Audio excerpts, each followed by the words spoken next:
There we go. Alright, that should probably do everything. Fucking Christ. Shit. Fucking goddamn sons of bitches. Fucking all gods. Alright. So, hello everybody and welcome to day 2 of the Sentient Blenders E3 quote-unquote coverage. Today's coverage, quote-unquote, is brought to you by alcoholism and drinking alone.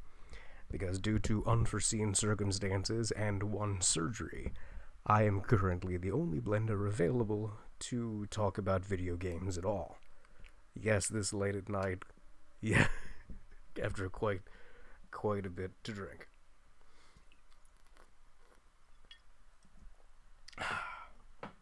So let's begin. If anybody ever happens upon this broadcast so late in the evening, please feel free to chime in. So here's how I've broken down today. Today was day 2 of E3, and it was basically all the heavy hitters. Your Ubisoft, your Microsoft, your Sony. We can also speak about Bethesda, because they had a press conference a while ago. So basically all of your big reveals have gotten out of the way. I probably don't have enough time to talk about all of them on my own, and I don't really think anybody wants to listen to one drunk old bastard. Alright, maybe not so old. Talk about video games that he liked and did not like based solely on CG pre-recorded, rendered, whatever have you trailers. We'll get a couple more blenders into the mix tomorrow, but for now I'd like to give you all my first impressions. As you can see, the Microsoft trailer is what I focused on, or the Microsoft press conference, what have you. I would like to get off my chest. 2 new Xboxes were announced, shall we say. One slightly downgraded version, and one incredibly upgraded version of the console that I currently own. I would like to put this out as an open letter to Microsoft. Stop trying to get me to buy shit. I'm not gonna buy shit. As much as I know and assume that there are many people who greatly appreciate 4K quality, VR ready monster console that is this Project Scorpio, it's not for me. I bought an Xbox One, I want to say right out of the gate, but I waited until there was a couple of used ones available for me to buy. And I picked one up, and I really haven't had many problems with it. So I'm going to go ahead and say that unless my channel, our channel, really takes off, and I'm given the disposable income to purchase Project fucking Scorpio, that's not gonna happen. Project Scorpio was not made for me. It was made for people who have that kind of income. It wasn't made for people like me, 20-somethings with a steady job and very little but some disposable income. I don't even have a 4K TV. I wouldn't even know what to do with all them pixels.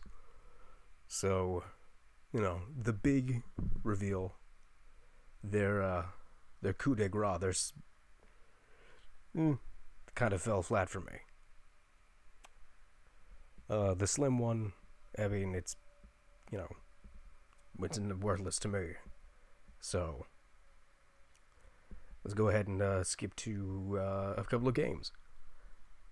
I would like to start on a totally refreshing note, unlike me, with a few things that I liked from all of the press conferences, shall we say. There were a few trailers that actually managed to pique my interest. So far, none of the I don't think any of these game developers have fallen into the traps that I thought that they laid out for themselves in the last E3. Sure, Sony actually had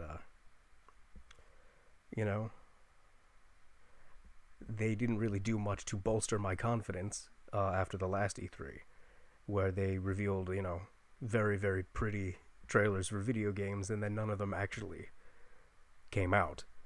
Uncharted 4 did, to their credit, but that's one of 4, or anywhere between 4 to 7. So we can really only hope and see what happens in the future. Microsoft had a pretty impressive showing. You can't really... Again, all E3 is a showcase of, hey, this is what we're working on, isn't that cool? I'm not going to throw down any gauntlet saying that one is better than the other. But I thought that, even though I kind of hate the idea of, look at all these exclusives, and that means we're better, right? Right, guys? Really, I think that... alright, maybe I'm just being nostalgic. I saw Rare put on a showing of some gameplay. While it was a bunch of obnoxious YouTubers, and I say that with endearingly, like the way I say shitty kung fu movie. Everybody knows they're shitty, everybody knows we love them. And I say obnoxious YouTubers because I am one of them. Playing the game Sea of Thieves. Yeah, it looked good. It looked like fun, but then again, everything at E3 looks good. I just thought it was nice to see Rareware doing something that wasn't for the Kinect. To be honest, it was like an old friend came back. Perhaps that's nostalgia. I would go as far as to say that it is. Don't listen to me. I just thought it was nice. Other than that, I thought Gears of War 4 was meh. Didn't do anything for me. I've played that game before. And, the only cool things in the trailer was random lightning strikes, cover getting blown up by windstorms, pipes falling off of girders and shit, killing enemies in the environment. Which kind of negates the fact that it's a video game entirely. If a bunch of cool cinematic shit is going to happen around you that plays the game for you, that's cool. I actually kind of like that shit. But in terms of Gears of War video game, I would give it a pass. But, of course, it's an E3 trailer, so when the game actually comes out, that's probably not even going to be in it. So, that leaves us with Halo Wars 2. Again, Halo has to be somewhere in E3, in the Xbox lineup to keep it relevant. 343 Industries has had a very mediocre run so far, but they're fine. The games are okay. I'm not gonna buy Halo Wars 2, so fuck it. What do I care? I need more wine.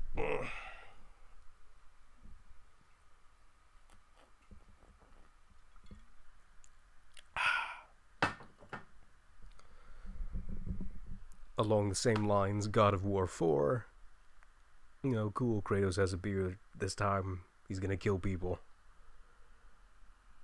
I've just kind of seen it all before.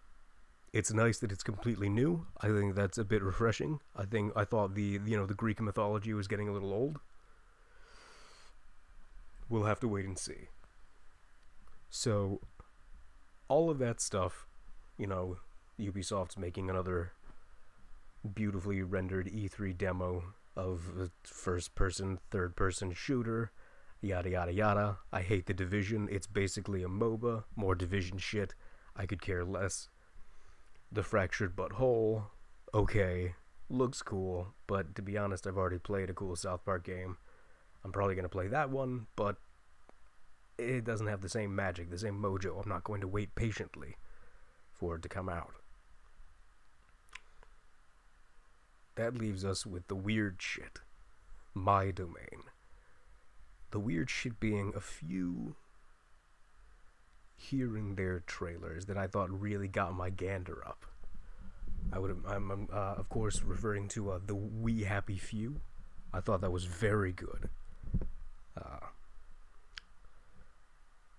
It is, let's say, the 1950s into the 1960s dialed up to 11 post-apocalypse, but not in the way that you'd be expecting. Kind of an opposite of Equilibrium, where instead of taking pills that destroy your emotions, it takes pills that mask their emotions with joy, hence the pill being called Joy.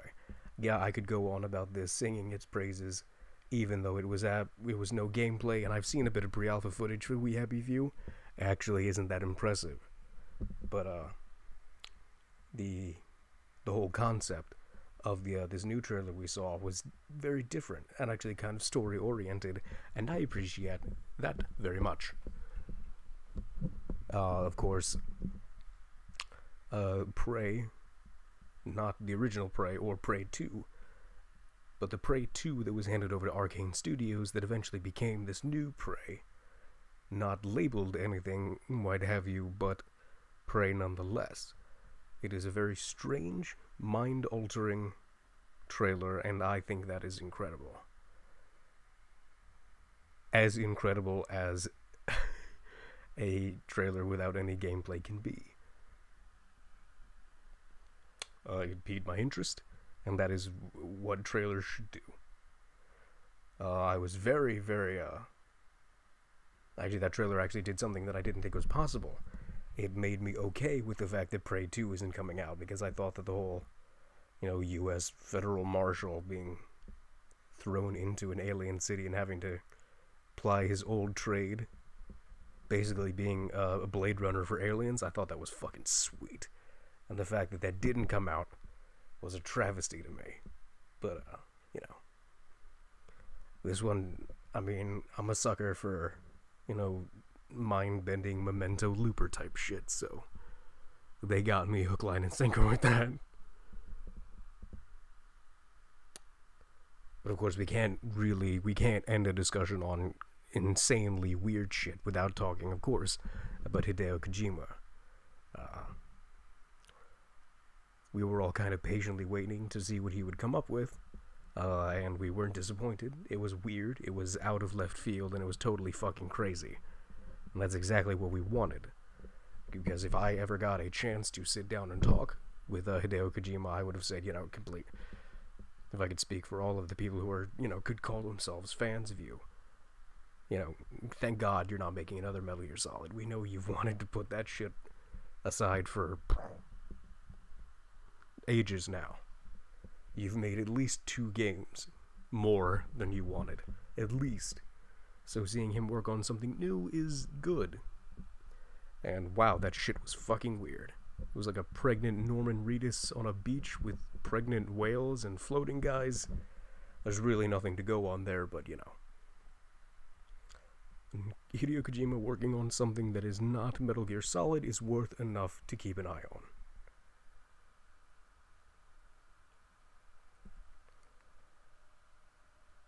Okay, let's talk about a few elephants in the room. I thought, Ubisoft cannot be trusted anymore. They have created a culture, they've created a stigma for themselves in which their E3 presentations, their almost Peter Molyneux-esque promises of how incredible their gameplay is going to be, how incredible their graphics are going to be, the fidelity, the living worlds that you will inhabit, even if they've turned over a new leaf, even if they, every morning they have fucking exercises in the Ubisoft Montreal office. I pledge allegiance to the gamer, the United Gamer of the Gamer, and I will not bullshit anymore. One E3 under whatever. That stigma's not going to go away until they start releasing some games. So, watching the E3, the Ubisoft press conference, grain of salt. Almost impossible to really take that shit seriously. And Aisha Tyler's, nice and all, but woo, Microsoft has it right.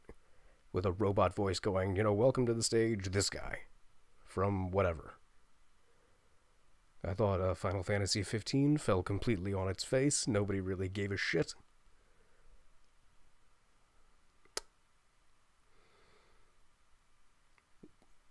Battlefield 1, to me, is completely lackluster. I'll have to wait and play it. But, there's nothing there for me. Wow, it's really easy to shit on video games when no one else is here to be like, yeah, Austin, but, I play first-person multiplayer shooters, and I like them. I go, great, yeah, that's because they're for you. But, Austin is drunk, and he's in control of this fucking runaway train right now, so bottoms up, motherfucker.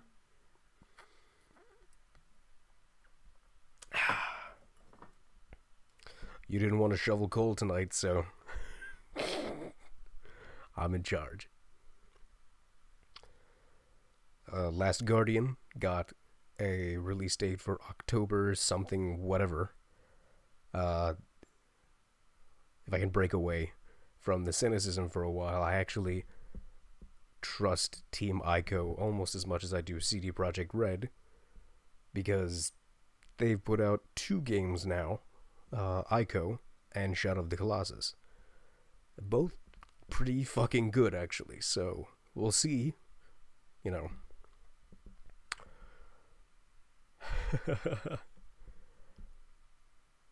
The Last Guardian has been, passed around from, delay to canceled to brought back to on hiatus, more often than a half-used pack of cigarettes on a prison yard. I was going to make a jizz joke there, but you can't really jizz on cigarettes. It doesn't even make any sense.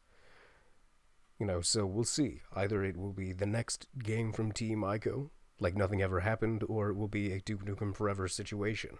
You really can't tell. I hope, desperately, that it, that all that time only made it better, but that's never been the case. But Team Ico is a developer that I would like to support. What else is there?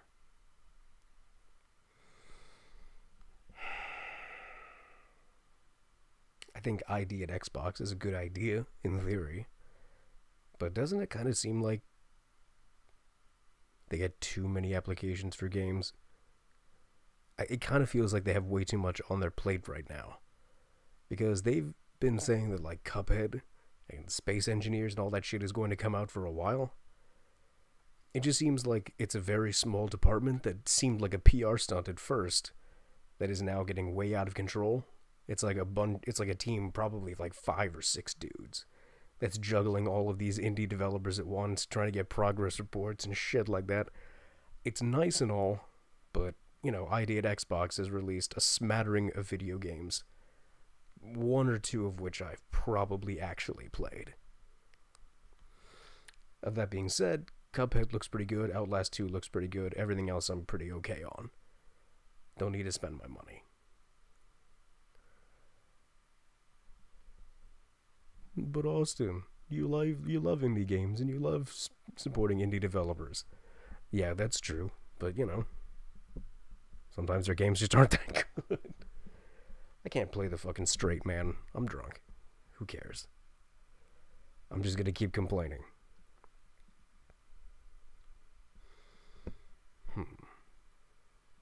Oh, no, not complaining. I love me some goddamn Gwent. So, when, the guys from CD Projekt Red came out and said, we made our own Gwent game, fuck it. Y'all like it, so we made some. That was cool. I enjoyed that very much. That is a beta that I might actually even play. However, I have never actually played a beta and then subsequently purchased the game. I've only ever played a beta and then gotten my fill of a game and then not bought it. So I might not play the beta. Of course, shit. It's a catch-22. Because I love Gwent, but I also love not having to pay for shit. So we'll see.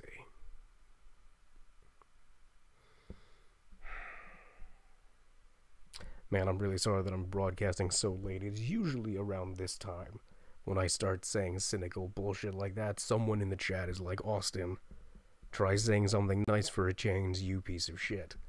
But it's like 2 a.m. It is 2 in the goddamn morning where I live. So none of my regulars are watching. So I'm going to go ahead and I might end it with this. This turned out to be more of just a brain dump for day 2. Day 3 will be a traditional blend format with 2 or 3 people, and we're going to bitch and complain. Well, I'm going to bitch and complain, and some people are going to try to convince me that I'm wrong about E3 Day 3. Until that time, thank you everybody for indulging me. If you watch this on YouTube, please like, comment, subscribe, whatever. Tell me I'm wrong. I love it when you do that. In the meantime, you guys are the best. Seriously. Thank you for watching. Or listening. I don't care.